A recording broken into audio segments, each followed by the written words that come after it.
Yo, what's up? Open Brother, Meditations, page 32. Your ability to control your thoughts. Treat it with respect. It's all that protects your mind from false perceptions, false to your nature, and that of all rational beings. So it makes thoughtfulness possible, and affection for other people, and submission to the divine.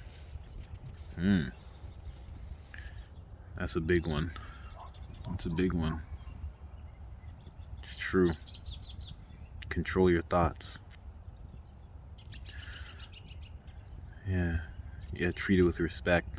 See, now that part I don't understand. Like, how do you treat it with respect? How do you treat that ability with respect? You know? But I get it protects your mind from false perceptions, false to your nature. Yeah. Let's keep going. Forget everything else. Keep hold of this alone and remember it. Each of us lives only now, this brief instant. The rest has been lived already or is impossible to see. The span we live in is small. Small is the corner of the earth of which we live it. Small is even the greatest renown, passed from mouth to mouth by short-lived stick figures, ignorant alike of themselves and those long dead.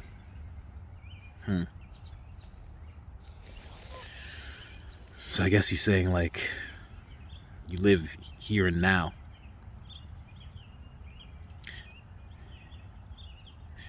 The way that he phrases this stuff, and I know it's translated from years and years, but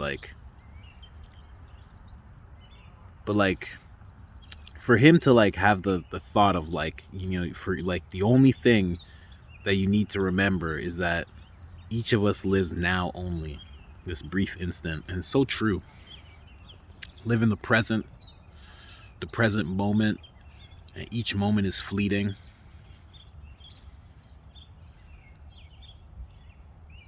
And it's like you can't stay in the past because it's already been lived. Like, that's it. You've already played that part of the game.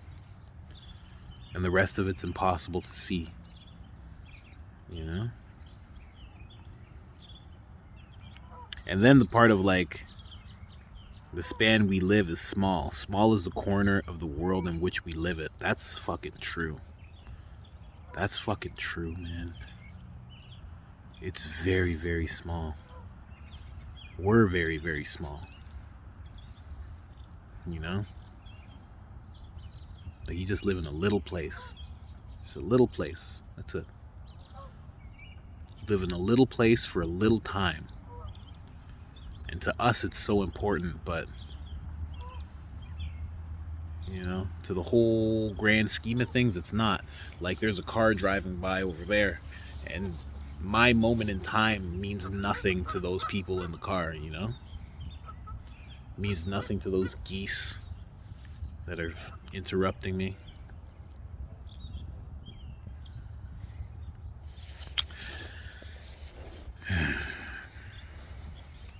Let's see, this is a long one. I'm gonna mess some of this up for sure. To stand by is above. Add this one. Always to define whatever it is we perceive. To trace its outline so we can see what it really is. Its substance, stripped bare as a whole, unmodified, and call it by its name. The thing itself and its components, to which will it eventually will return. Nothing is so conducive to spiritual growth as the capacity for logic and accurate analysis of everything that happens to us. That's so true. Jordan Peterson talks about that all the time. being able to analyze yourself, to analyze your past, so you can use what's happened as a tool for the present, and that tool can determine the future for you, you know? Right? Where was I? To look at it in such a way that we understand what need it fulfills and in what kind of world, and its value to that world as a whole, and to man in particular, as a citizen of that higher city, of which all other cities are mere households. I have no idea what that means. As a citizen of that higher city, I guess heaven, to which all cities are mere households. He really had, like, this Marcus Aurelius, he really had a grasp on, like, how small everything is, even though he was like a fucking ruler. Like, to this day we still consider him like one of the 5 great rulers, and to him this is like nothing. I guess that's why he had to look at things like that. He's like, strip it bare, as whole, unmodified, call it by its name, the thing itself and its components, to which it will eventually return. Like, he understood, like, you gotta really break things down. And I guess from being a ruler, was so comfortable with death, or so used to things, you know, going back to where they came from.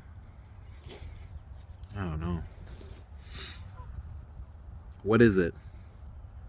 This thing that now forces itself on my notice. What is it made of? How long was it designed to last? And what qualities do I need to bring it to bear on it? To bring to bear on it? Tranquility, courage, honesty, trustworthiness, straightforwardness, independence, or what? So in each case you need to say, this is due to God, or this is due to the interweavings and interwinings of fate, to coincidence, to chance, or this is due to a human being, someone of the same race, the same birth, the same society, but who doesn't know what nature requires of him. But I do. And so I'll treat them as the law that binds us. The law of nature requires, with kindness and with justice. And in inconsequential things, I'll do my best to treat them as they deserve. It's wild to think, like I don't know if he was killing people himself, but he definitely, like, had to order it in order to, like, maintain order or to take places over. But then at the same time, he understands there's a law that binds all of us, and it's the law of nature. You know? And he knows that you have to operate with kindness and with justice, which any ruler would, you know? Any ruler who is doing quote-unquote horrible things, at the same time they know that kindness and justice is required.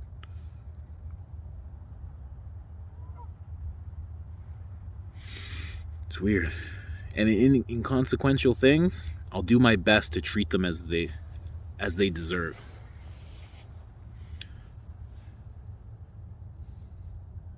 I don't know, man. Some of this gets over my head, you know? If you understood that, let me know. It's a pretty cool book. That's page 33 I'm entering into. Yeah.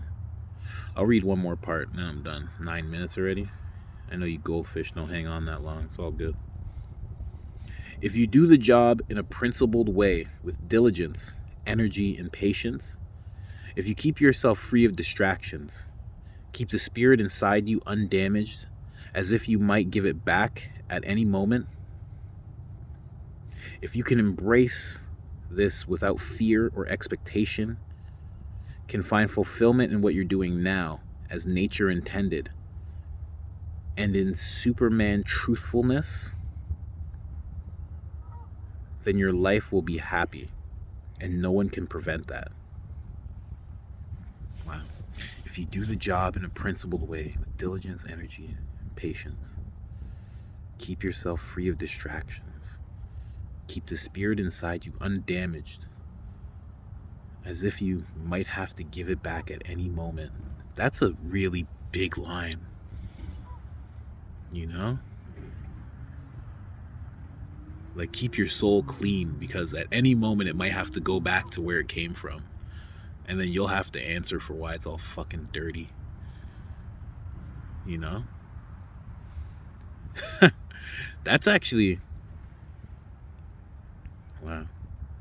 If you embrace it without fear or expectation, you can find fulfillment in what you're doing now, as nature intended. That's so true. Nature intended you to be in the here and the now. You know? Here and now. Right?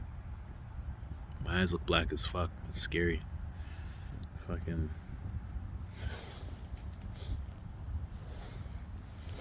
I freaked myself out with my own eyes just now. You see that? Stupid. Man. Then your life will be happy, and no one can prevent that.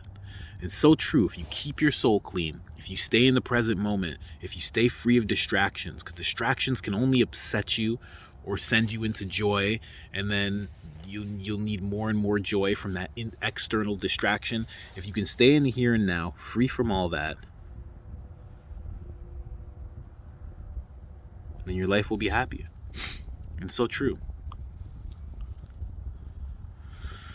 Man. Well, I'm gonna get back to my walk. It's been fun for the 3 of you that are still here. Peace.